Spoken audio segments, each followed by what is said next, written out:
Yo, what's up guys, Tom here. It's been absolutely ages since I last made a video. I don't think I've done one since I've moved house in fact, but I'm going to try and get back into the swing of things and updating my YouTube on a slightly more regular basis, okay? So anyway, what I'm doing today is I have received a few emails regarding sort of training in the morning. So sticking to a consistent exercise schedule. I mean, I'd say 3 times a week at minimum. I mean, people haven't really specified on frequency, but yeah, I mean, a few tips on basically sticking to training in the morning long term. And so what I'm going to do is just run through a few things I think are important to consider. Okay, a couple of maybe really obvious, a couple of them maybe not so much, but by all means they will be relevant. Okay, so just a few things on the rundown that I would consider. First of all, I mean, the most obvious, the really obvious one is to make sure that you get enough sleep. Okay, get at least 7 hours sleep a night, at least, ideally 8. And you want to be sleeping between the hours of 10 and 6. That's when your body is basically designed to sleep, and that's when you will optimise your hormones at their best, okay? So getting at least 7 hours, if not 8 hours, ideally between the hours of 10 PM and 6 AM, okay? Another thing to consider that sort of ties in with that is to have a set schedule. So it's no good just saying to yourself, oh, I'm going to probably train on Monday, maybe not Tuesday, maybe do a couple of days later in the week, Thursday and Friday, something like that. No, not going to work. You want to do a set schedule. I mean, ideally, particularly if you're starting out Monday, Wednesday, Friday, it works really well. You get days rest in between and you get the weekend off. Obviously, as you sort of become more conditioned, you get used to exercise, you get used to aching, and results start to slow down inevitably as you get better. You have to obviously work harder, then you might want to look at building upon that and doing more sessions in addition. But particularly from the starting out point of view, 3 times a week is really good, okay? Monday, Wednesday, Friday, have a set schedule, set days, set times, and times that you have to stick to. It's non-negotiable, okay? It's the start of your working day. So when the alarm goes off, you may not feel like you want to get up. I don't always feel like I want to get up when I'm getting up at 5 to do fitness camp, but I know I have to. Get out of bed, get to the gym, fitness camp, run, whatever you're doing, but get it done, okay? And just accept it as one of those things that has to be done. So set your times, set your days, and also tie them with that. Make sure you know what it is you're doing as well. If you're going to like a fitness camp, things are obviously going to be taken care of for you. The workouts are there, you just literally have to turn up and do what is instructed.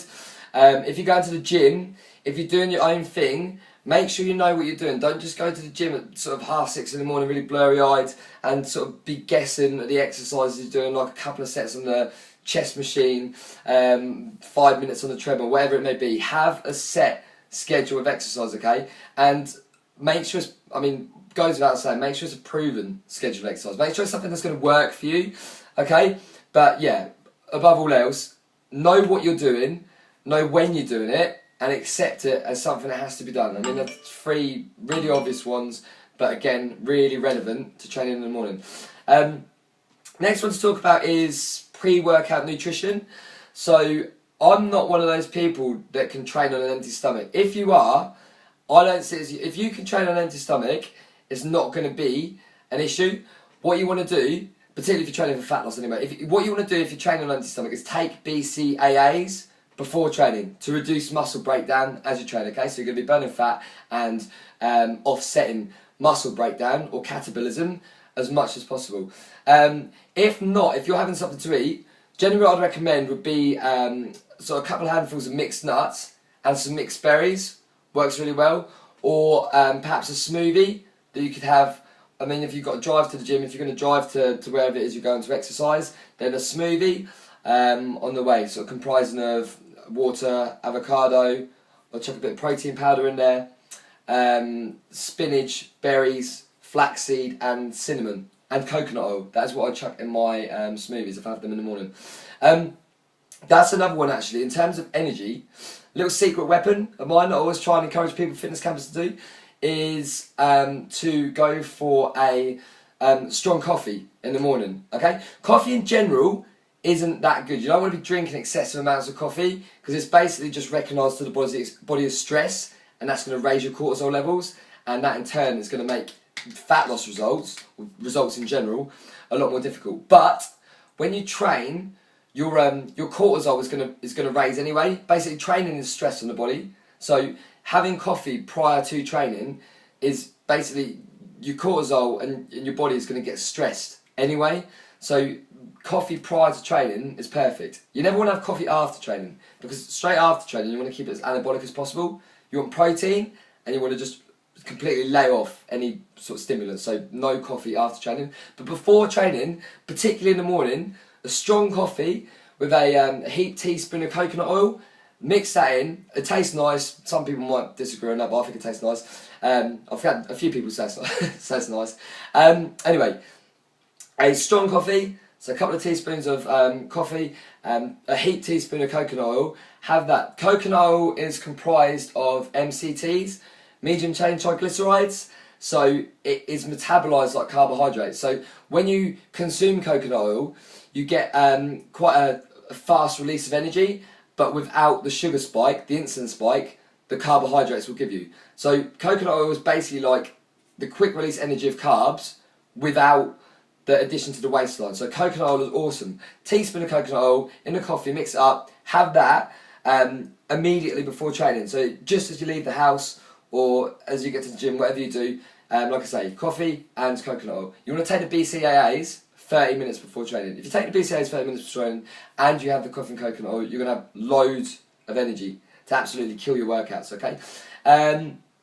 Next thing is obviously post-training, and if you are sort of working, if you're going to work straight afterwards, if you're a bit pushed for time in the morning, it may not always be practical to sort of be able to have a meal after training. I mean, ideally you want a meal, you want a protein meal following training. Try to keep it less fats. Always after training, try to keep it quite lean.